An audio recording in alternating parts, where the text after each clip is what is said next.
मध्य प्रदेश के विधानसभा चुनाव में समाजवादी पार्टी और कांग्रेस के बीच सीटों के बंटवारे की गुत्थी जल्द ही सुलझने की संभावना है। सपा की ओर से प्रमुख महासचिव रामगोपाल यादव और कांग्रेस की ओर से मध्य प्रदेश के प्रभारी महासचिव रणदीप सुरजेवाला को ये जिम्मेदारी दी गई है। समाजवादियों ने 12 सीटें मांगी हैं और माना जा रहा है कि दोनों के बीच 10 से 12 सीटों पर बात बन जाएगी।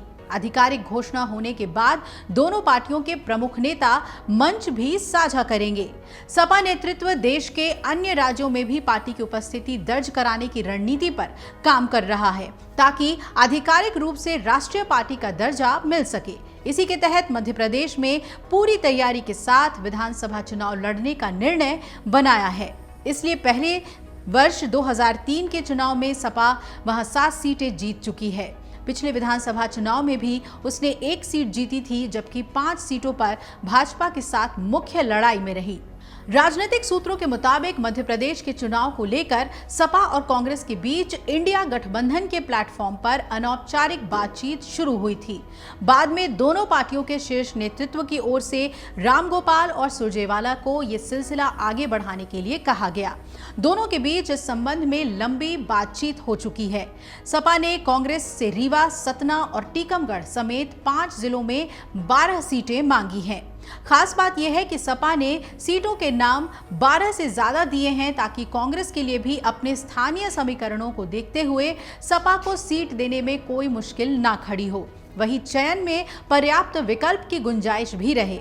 सूत्रों के मुताबिक दोनों पार्टियों के बीच मध्य प्रदेश राज्य चुनाव में गठबंधन पर सैद्धांतिक सहमति बन चुकी है।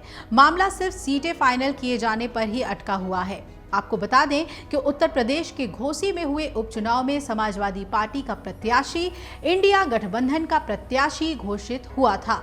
चर्चा तभी शुरू हो गई थी कि ये उपचुनाव गठबंधन का बड़ा रोड मैप लेकर आगे बढ़ेगा। रामगोपाल और सुरजेवाला की सोमवार को नई दिल्ली में मुलाकात भी होनी थी, लेकिन रामगोपाल के बड़े भाई के निधन के चलते नहीं हो पाया। जल्दी ही सीट बंटवारे के मामले में अंतिम निर्णय ले लिया जाएगा। उसके बाद यादव बहुल सीटों पर सपा कांग्रेस की संयुक्त जनसभाएं भी होंगी। सपा के रणनीतिकारों का मानना है कि 2018 के चुनाव में सपा के बेहतर प्रदर्शन वाली सीटों को देने में कांग्रेस को कोई दिक्कत भी नहीं होनी चाहिए, क्योंकि पिछले चुनाव में इन सीटों पर मुख्य मुकाबला सपा और भाजपा के बीच रहा था। कांग्रेस आमने सामने की लड़ाई में नहीं थी। राज्य में सपा और कांग्रेस गठबंधन के पैरोकारों का कहना है कि दोनों पार्टियों के साथ आने पर अखिलेश यादव समेत सभी प्रमुख नेता साझा मंच से प्रचार करेंगे तो यादव मतदाताओं को साथ लाने में मदद मिलेगी। इससे कांग्रेस को ही फायदा होगा। दूसरी ओर सपा राष्ट्रीय पार्टी का दर्जा पाने की ओर भी आगे बढ़ेगी। समाजवादी पार्टी के राज्यसभा सांसद और विपक्षी गठबंधन INDIA के कोऑर्डिनेशन कमेटी के सदस्य जावेद अली खान स्वीकार करते हैं कि MP के विधानसभा चुनाव में साझेदारी के लिए सपा और कांग्रेस के बीच बात चल रही है। अगर बातचीत नतीजे पर पहुंचती है तो ये दोनों दलों के लिए फायदेमंद होगा। राजनीतिक जानकारों का कहना है कि मध्य प्रदेश में 25 से 30 सीटों पर यादव मतदाता निर्णायक माने जाते हैं। हालांकि करीब 50 सीटों पर इनकी ठीक ठाक संख्या है। वहां मुस्लिमों का रुझान कांग्रेस के प्रति है, पर यादव मतदाताओं पर भाजपा की अच्छी पकड़ मानी जाती है। आपको बता दें कि मध्य प्रदेश के मुख्य विपक्षी दल कांग्रेस ने पूरी ताकत के साथ चुनाव मैदान में उतरने की रणनीति बनाई है और इसके तहत वोट प्लस करने वाले अन्य दलों के साथ लाने की उनकी योजना है। यूं तो मध्य प्रदेश में सपा का कोई बड़ा जनाधार नहीं है, लेकिन यादव बहुल कई सीटों पर उसका पहले से ही अच्छा दखल रहा है। साल 2003 के विधानसभा चुनाव में सपा 7 सीटें जीत भी चुकी है। पिछले विधानसभा चुनाव में सपा ने विजावर सीट जीती थी, जबकि 5 सीटों पर दूसरे नंबर पर रही थी। सूत्रों के मुताबिक इन 6 सीटों के अलावा 4 अन्य सीटें सपा गठबंधन के तहत मांग रही है।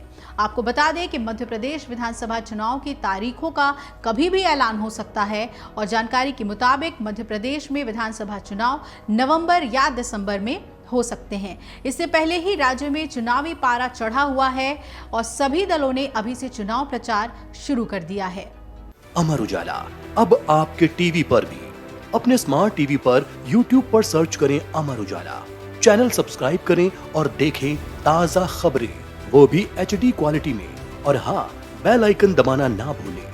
ताकि हर खबर हो आपके घर। अमर उजाला, निष्पक्ष, निर्भीक, निरंतर।